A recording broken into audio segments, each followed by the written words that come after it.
যদি হিন্দুৱে মাংস থবই লাগে আমি কাটি পেলাই গাহৰি মাংস থৈ আহিম আমি গৰুৰ মাংস কিয় থম আপোনালোকে কওকচোন গতিকে এইবিলাক হৈছে ৰাহুল গান্ধীৰ এটা পয়জনাছ ব্ৰেইনৰ পৰা ওলোৱা এইবিলাক কথা গতিকে ৰাহুল গান্ধীয়ে ভাবে যে হিন্দুৱে মাথাটো মছজিদত থব বডিটো ক'ত থব বিজেপি আৰএছএছ বা হিন্দু মানুহে গৰু এটা কাটিলে মূৰটো বাৰু মছজিদত থৈ আহিলো বাকি মাংসখিনি ক'ত পেলাব তানে আমি হেতু খাম নেকি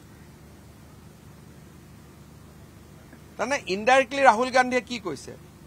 যে হিন্দুৱে মূৰটো মছজিদত থয় আৰু মাংসখিনি খাই পেলায় হেনুকৈতো হ'ব লাগিব কথাটো গতিকে ৰাহুল গান্ধী আৰু কংগ্ৰেছক হিন্দু মানুহে যে ঘিন কৰে এইবিলাক কাৰণে ঘিন কৰে আৰু মই ৰাহুল গান্ধীক ক'ব খুজু যদি থবই লাগে কেতিয়াবা হিন্দুৱে গাহৰি থব মূৰটো ৰিকমেণ্ডেশ্যনে হয় যে কোনবাই যদি গৰু মাংস থৈ আহে আপোনালোকে গাহৰি মাংস থৈ আহে বৰাবৰ হৈ যাব মই কলো নহয় যে মন্দিৰত হিন্দুৱে বাৰু মূৰটো থলে বডিটো ক'ত ৰাখিব এই যে ব্ৰেইন নাথাকা মানুহবিলাকে যে আপোনালোকৰ আগত এইবিলাক কথা কৈ থাকে মোৰ আগতো ক'ব নোৱাৰে আপোনালোকে দেখিছে বিধানসভাত ক'লে মই কি জবাব দিওঁ আপোনালোকৰ ক'বাত অলপ চিম্পেথি হৈ থাকে কাৰণে আপোনালোকে সুধিব নোৱাৰে আচ্ছা মাথাটো বাৰু থলে মছজিদত বডিটো ক'ত থব হিন্দুৱে হয়নে আৰু আৰএছএছৰ ইয়াত কোনবা মানুহ আহা ক'লে যে 50 জন মানুহ আহিছে সবক এৰেষ্ট কৰি দিয়ক কিন্তু বাংলাদেশৰ পৰা আহাখিনি কি হ'ব হেতু কক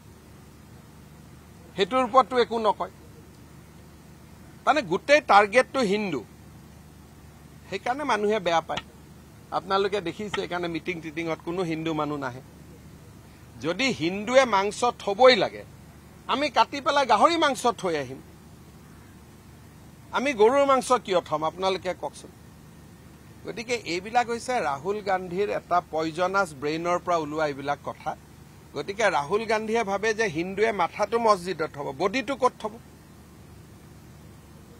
বিজেপি আৰএছএছ বা হিন্দু মানুহে গৰু এটা কাটিলে মূৰটো বাৰু মছজিদত থৈ আহিলো বাকি মাংসখিনি ক'ত পেলাব তানে আমি হেতু খাম নেকি তানে ইনডাইৰেক্টলি ৰাহুল গান্ধীয়ে কি কৈছে যে হিন্দুৱে মূৰটো মছজিদত থয় আৰু মাংসখিনি খাই পেলায় হেনুকৈতো হ'ব লাগিব কথাটো গতিকে ৰাহুল গান্ধী আৰু কংগ্ৰেছক হিন্দু মানুহে যে ঘিন কৰে এইবিলাক কাৰণে ঘিন কৰে আৰু মই ৰাহুল গান্ধীক ক'ব খুজু যদি থবই লাগে কেতিয়াবা হিন্দুৱে গাহৰি থব মূৰটো ৰিকমেণ্ডেশ্যনে হয়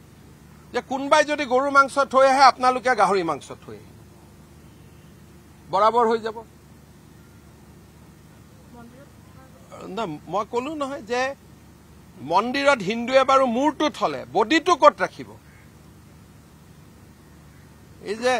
ব্ৰেইন নাথাকা মানুহবিলাকে যে আপোনালোকৰ আগত এইবিলাক কথা কৈ থাকে মোৰ আগতো ক'ব নোৱাৰে আপোনালোকে দেখিছে বিধানসভাত ক'লে মই কি জবাব দিওঁ আপোনালোকৰ ক'বাত অলপ চিম্পেথি হৈ থাকে কাৰণে আপোনালোকে সুধিব নোৱাৰে আচ্ছা মাথাটো বাৰু থলে মছজিদত বডিটো ক'ত থব হিন্দুৱে হয়নে আৰু আৰএছএছৰ ইয়াত কোনবা মানুহ আহা ক'লে যে 50 জন মানুহ আহিছে সবক এৰেষ্ট কৰি দিয়ক কিন্তু বাংলাদেশৰ পৰা আহাখিনি কি হ'ব হেতু কক হেতুৰ ওপৰতো একো নকয় মানে গোটেই টাৰ্গেটটো হিন্দু সেইকাৰণে মানুহে বেয়া পায় আপোনালোকে দেখিছে এইকাৰণে মিটিং টিটিঙত কোনো হিন্দু মানুহ নাহে আপুনি বিচৰা বাতৰি পাব কেৱল নিউজ 18 এপত নিউজ 18 এপ ডাউনলোড কৰিবলৈ স্ক্যান কৰক এই QR কোড গুগল প্লে ষ্টৰতো পাব এই নিউজ 18 এপ